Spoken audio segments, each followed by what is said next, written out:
मीराबाई भक्ति और प्रेम की एक ऐसी मिसाल मानी जाती हैं जिन्होंने अपना पूरा जीवन कृष्ण दर्शन के लिए समर्पित कर दिया। आइए जानते हैं कृष्ण की दीवानी मीरा की पूरी कहानी।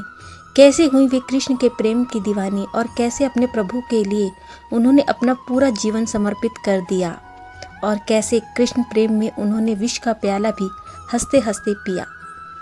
जन्म और बचपन। मीराबाई का जन्म सन 1498 में राजस्थान के एक राजपूत घराने में हुआ था। मीरा कृष्ण की बहुत बड़ी भक्त थी। कहा जाता है कि जब वे 4 वर्ष की थी उस समय पड़ोस में हो रहे विवाह को देखकर उन्होंने अपनी माँ से पूछा कि मेरा दूल्हा कौन होगा। मीरा के इस मासूमियत भरे सवाल पर उनकी माँ ने मुस्कुराते हुए श्री कृष्ण की मूर्ति की तरफ इशारा करते हुए कहा कि श्री कृष्ण ही तुम्हारे वर होंगे।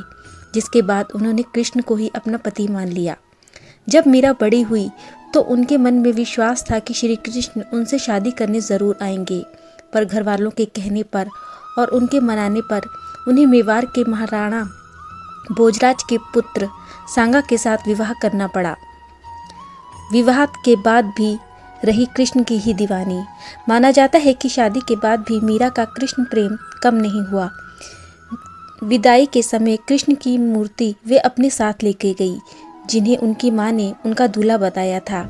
शादी के बाद भी मीरा कृष्ण की भक्ति में भजन गाती, पूजा करती। ससुराल में एक बार उनकी ननद ने उन्हें बदनाम करने की भी कोशिश की और कहा कि मीरा को उन्होंने किसी दूसरे व्यक्ति के साथ देखा है, मीरा का किसी और से प्रेम संबंध है। आधी रात के समय जब सब उन्हें देखने के लिए उठे तब उन्होंने देखा कि मीरा तो श्री कृष्ण की मूर्ति से अकेले ही बातें कर रही है।